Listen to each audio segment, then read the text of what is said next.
My people, this is the Federal High Court, Abuja, where Nnamdi Kanu is facing, Nnamdi Kanu is facing trial. And Nnamdi Kanu applied that the judge should recuse herself because of bias. And since then, the judge ordered and rescued herself from handling the matter. So, and getting to 1 year now, one expected that the CJ of Federal High Court, as a matter of urgency, should have reassigned the case to another judge. But up to now, nothing has happened. And we expected Attorney General, the Minister of Justice, who came and said that Nnamdi Kanu has a case to answer, to come, if they actually have a case before against Nnamdi Kanu, to come with to come and make the application to ensure that the matter is being reassigned. But that they never did. But on our own, we are the defense team. We have applied that the matter should be reassigned. After seeing Nnamdi Kanu, I went to see him today. That is 8th day of January 2025. So he's hell and hearty and committed to his struggle. So I'm ready to face the trial. That one is on that. Attorney General that has been going around saying that they have we expected them to apply to ensure that the matter was being reassigned so as to get a date, so that the matter will be had accelerated, will be given an accelerated hearing. But now nothing has happened. So we have applied, believing that the CJ will reassign the matter. On the other hand, when I just came by, I've been in the Southeast for the past 2 weeks for Christmas and New Year's celebration. I had some people asking what is Ohaneze, the land that Ohaneze, Ndibo. The Igbo political leaders, they are not doing anything. Both the Igbo political leaders, the Igbo religious leaders, Igbo traditional leaders, they are not doing anything with respect to Nnamdi Kanu's matter. Anybody who is believing that they are not doing anything. Okay, now they said that they are looking to go and visit President Bola Ahmed Tinubu. But the president went to the Southeast, where everybody, all the meaning members of the Southeast, the people of the Igbos, we expected the political leaders, the religious leaders, the traditional rulers to organize themselves and use that opportunity to present and make a demand, a firm demand from the president with a letter telling the president that the New Year gift you can give to the people of Southeast, the New Year gift you can give to the people of the Igbos is to unconditionally release Nnamdi Kanu and allow him to continue with his agitation. But that they never did. They went that place and praising the president, giving him title, praising him, even the ones that he never expected. I'm talking about eye-servicemen. I heard them saying, so these are the things so anybody who is saying that anybody said that they're trying to secure appointment, get a date with the President Ahmed Bola Tinubu for them to come and pay him because visit. But he visited them. He was in Enugu. Everybody was watching them. They never did anything. They said that they are commissioning project. Project for who? The people of Southeast that are not happy, whose business has been destroyed as a result of sit at home, who are not happy because their son, who never committed anything, who is just a freedom fighter, is being incarcerated simply because he's from the Igbos. The criminals that are committed obvious case, everybody know, are busy moving around freely. So what are we talking about? So they know that they don't have any case against Nnamdi Kanu. That's why they are running away from trial. That's why they refuse to come and make sure that the matter is being reassigned. So it's rather unfortunate. So that's why the update we want to. So anybody, if you are Igbos, you know how to pray, you can pray. You know what you can do, just to ensure that Nnamdi Kanu regain his freedom and continue with his agitation for self-determination and for the government to address all those issues that marginalize the people of the Igbos. So that is why we are in court. We believe that Now that Binta Nyako has made an order recusing herself, that order is still subsisting.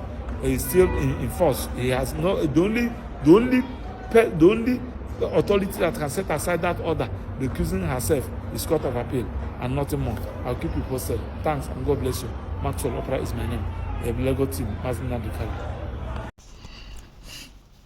Good morning, everyone. Thanks for joining me in this video. First of all, I want to thank Maxwell Opara and other of his colleagues. I'm talking about Ando Ejimako and others who have been doing everything possible to secure the release of Nnamdi Kanu. Kudos to you people. You people are trying, and God will bless you people. That aside, now, one politician called me at the time. That was last year, November, yeah. So he called me, he was saying that I am attacking politicians who are trying to secure the release of Nnamdi Kanu, saying they are not doing anything. And Maxwell Opara is here now to confirm everything I said. How many years will it take politicians, I mean senators, governors, to secure the release of Nnamdi Kanu if they have the political will? They have never done anything at all. They have never done anything, include all of them, both people who, they are just using Nnamdi Kanu to play politics. They are using Nnamdi Kanu to play politics. That is what is going on. Now, Maxwell Opara is so intelligent to figure out what went wrong in Enugu. Yeah, the president was there, whom you people said the release of Nnamdi Kanu lies on his table. Nobody raised the issue. I have been telling you people time with that number. I said all these people that come to social media that say they want to fight for the release of Nnamdi Kanu, they want to meet president. Do you know what they tell Tinubu if they meet Tinubu one-on-one? Okay, now release that man, or if you release that man will disrupt the Southeast, so we are not going to be relevant to not release that man. That is what they tell Tinubu. Because when the meeting of Tinubu with Igbo leaders, everybody, they were there, what happened? He didn't talk about it, because if you talk about it, you'll be surprised to Tinubu, because you people have been telling him not to release Nnamdi Kanu. Now, I have to mention them one by one, okay? Bianco Juku, she said, I have to meet president and do everything to release Nnamdi Kanu. I'm laughing at you. Soludo even visited Nnamdi Kanu, said, I'm going to stand as a governor. I'm going to stand a shorty for Nnamdi Kanu. Blah, blah, blah. Later he said, releasing of Nnamdi Kanu will not stop insecurity again. Who else again? It's better you are not a psychopath. If you are standing against Nnamdi Kanu, so that people will know that yes, you stood against him when the time comes. Not that you are just a psychopath. In the day you say something else, when people are not seeing you, you will go and do another thing. What Maxwell Opara said is just simple thing that is going on. These people never meant well for Nnamdi Kanu. They never wanted to release him. Until now, they don't want to release him. They don't want to release him. So that is what is going on. And I really thank these people for, it's not easy. If you are a lawyer to Nnamdi Kanu, you'll be facing a lot of threats. A lot of threats. So it's not easy for them. I really thank them. Now that they have reapplied, let's see when the case is going to start. I don't know how Nnamdi Kanu is going to be released, but I know he will be released this year. Yeah.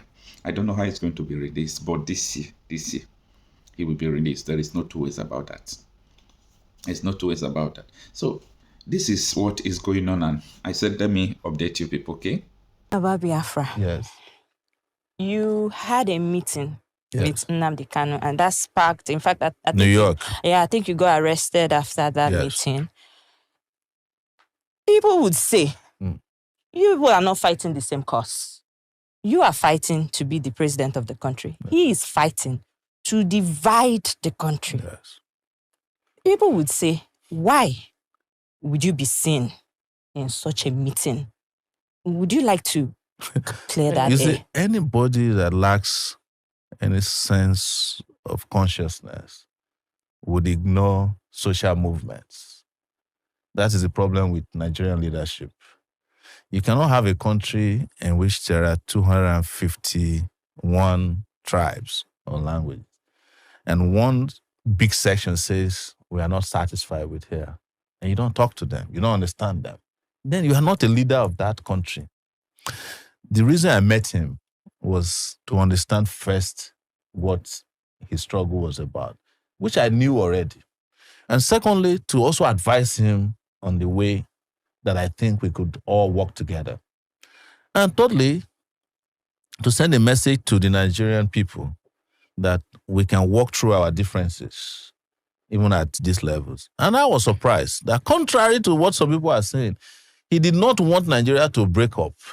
He wanted a Nigeria where the Igbo man can survive. But for an Igbo man to survive in Nigeria, as it is currently put together, Nigeria must break. Wait, the meeting you had with Nnamdi Kanu. Yes. You are telling us now that Nnamdi Kanu, from what you understand from the meeting with him, he does not want Nigeria to break, to divide. No, he said clearly that it is too late for Nigeria to come together. But he gave his conditions. We live streamed the meeting now. It's online. Okay. And part of it was live streamed. Some of them were private. But he said that he feels that if Nigeria were to respect certain protocols, including a referendum inserted in the constitution, and he still says it even now in court, that if he's released, he will go back and end the bloodshedding. The bloodshedding is in that part, and that a conversation can. He says that in every court appearance, that he's being held is not helping the opportunity to have a conversation about whatever it is, the unity you are begging for. But you see, Nigeria has a problem. And I've always said, Nigeria has an Igbo problem. And I'm not saying it to please people who are known as Igbos. But the moment they decided to take the action they took in 1967 to 1970, the war, Nigeria, having won that war in their eyes, never forgave the Igbos. That is the reality. And if I were to be president of Nigeria today, the first thing I would do is to head to the Southeast and apologize to them for the war. Part of it is that I'd never participated in it. And I cannot continue to fight a war that I did not engage in. And then ask them, what do we want? So are you saying that the federal government has, till like even before successive governments, they've always had this anger against the Igbos? There is a secret memo, I don't know where it is located, in government, that whenever we want to take charge in this country, be careful of the Igbo. Don't give them position. Don't give them opportunity. Otherwise, they will overrun. It's a well-known fact. Even our parents tell us, Igbo. You understand? Some of them even say unconsciously. They even say it on radio shows in this country. So don't let us lie to ourselves, because except we bring this out openly and discuss, it's a taboo that we have refused to discuss. True. We are not going to solve the problem. It is the reason why the federal government of Nigeria feels that in 2024, detaining Nnamdi Kanu against all the court orders, against all the court rulings, is the only way to go. You know, I was detained in the DSS place for 5 months. Yes. There is nothing there to detain anybody. The place is not even functioning. The DSS headquarters. Yes, is it the same DSS people who are watching BB Nigeria from morning to night? No, it's true now. I was there with them for 5 months. I've said this publicly. So all the institutions in this country are broken down. But let's get back to the reality. One thing I've told people is that you are looking at Igbos as the only people who want to secede. But who in this country today has not mentally seceded from Nigeria? Mentally seceded. Who has not left, except those who are trapped? If anybody in this country is working in a bank and he has 10 million naira and somebody say you can get into Canada, he will leave the next day. I swear. Is that not secession? What does secession is that you leave a country, you say to that country goodbye, and not do it again. You get to the other country, you bow down, you touch the soil. And then you renounce your citizenship of the country you are coming from. Is that not what they call secession? So if you want to look at the number of people that have seceded in that Japa syndrome, there are more than all the Igbos combined together who are asking to leave. And in the process of keeping Nigeria united, we have let go of more citizens than the country should have. Yes. So you think if they had, because I mean, from the last thing you said now, you say in the process of trying to keep Nigeria united, yes, we have let go of more citizens than we should have. Of course. So if we had allowed for the division or secession of Nigeria, most of our citizens that are outside would not have been outside. No, you see, it is not the secession I'm talking about. Okay, what are you talking about? It is what led to the war that we did not address. Okay. And what happened after the war. Why is it that Nigeria hasn't been able to overcome the Biafran problem? It's because Nigeria never addressed what the Biafrans were asking for before the war. What were they asking for? They were asking for to be treated not as second-class citizens in this country. Don't you know what happened, they call pogrom in this country, where people were slaughtered and their bodies and their heads placed inside the train going down south? Yes, from the mid, the different parts of the north. Are we ignoring that? So that happened before the war. Before the war, that's what they call pogrom. History. You know, people who were settled, doing well, they were slaughtering them and sending their bodies and their heads inside Calabash and sending on trains that was heading east. Were they Easterners? They were Easterners. Yes, Why are you asking me? It's there in, go and Google it now. So you expect that will happen, and then there was a war that eviscerated 3 million people. Wow. And when the war was over, you just say, oh, nobody was vanquished, nobody was victorious. And then 3 hours. But you still kept a memo and said, don't trust them.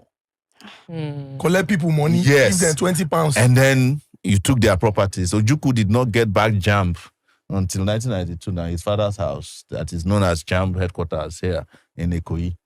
It was after he came back from Ivory Coast. It was Babangida, I think, that gave him back their property. So any country that is perpetually carrying out systemic injustice against will lose more citizens than they should have.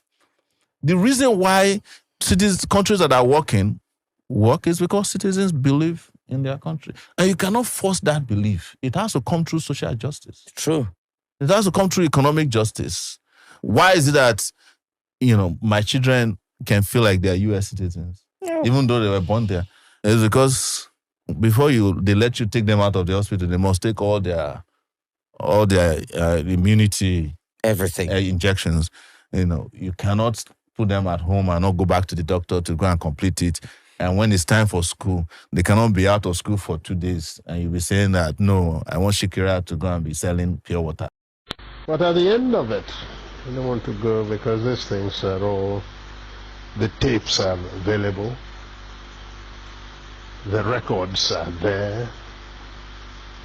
In fact, only about 2 weeks ago, I saw a set of the records again. The transcripts are available. But we talked about the Nigerian situation, and certainly, at the end, everybody says, oh, you told them this, you did that. The fact was that our case was so clear that I actually believe at the end of Aburi that the problem was not Gawan, but probably some ambassadors in Lagos who were pressing for something else. Because we understood each other. We agreed on every single point. The drafting was, in fact, my chief secretary with 2 other chief secretaries from the other side. They said, no. And drafted and agreed. We looked at it, we agreed. General Ankara read over the whole report again to us at the end, asked us if we wanted to amend anything. No. At the end of all that, the position was so good that actually Ankara drove Jack, Gawan, and myself to the airport. Jack was sitting on his left, I was sitting on his right. He was in the middle.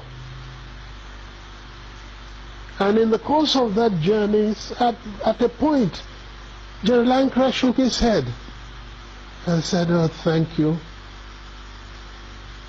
Thank you. If only we can go on like this, everything would be all right." I believe I was the one. As I do now from time to time, I go for the dramatic. Suddenly I picked up Gawan's hand, put it on Ankara's lap, brought my other hand, placed it on it, and I said, "General, sir, hold us together, I want to say something." So General Ankara put his hand on top of the two hands, and I said, "General, I want to assure you that I am totally satisfied with everything we said. I will even go further and say to you something I did not say at the conference, and that is that once we have implemented everything we have said, I would ask you for one favor and one favor only, and that would be to be the one to propose Jack Gawan as a head of state of Nigeria." It was a two-day conference of peers and old mates, but its aftermath produced even further controversy. When we came back, and Ojukwu did not go to make the statement he made first, virtually giving the impression that we've agreed for a confederation to move apart, etc., which was really not in exactly that. If I had had the opportunity to make my broadcast first, because that was the agreement, not for him to make the broadcast first, then if I had committed myself to what he said, then there wouldn't have been any problem. But he went and said certain things that certainly looked wrong, and therefore we saw in practically everything he did, I think it was for to play up to the gallery, not being sincere. At Aburi, yes, we agreed on area commands for the armed forces. At Aburi, we agreed that the police force would be decentralized. We agreed on those. Yes. We agreed, even to show that we didn't separate, at Aburi we also agreed on certain revenue formula. That's what happened at Aburi. Aburi again, because I always end up, it sounds odd today, but I always end up by saying I must have been naive, because I believed actually that would be the end. I'll confess to you, when I got back to Enugu, oh yes, I had a party, believing that probably the danger was over. That's what we thought. Until they then began to deny everything. It was the denial of Nigeria that made me publish the tapes of Aburi, because we had insisted that each one should have a set of tapes. Everybody talks about confederation. Go and look at the transcript. There is no time that the word confederation came from my lips. In broad terms, Aburi changed the title of head of state from Supreme Military Commander to Commander-in-Chief. It gave the regions control over internal affairs, and concurrence of each region was now required for any decision affecting the whole country.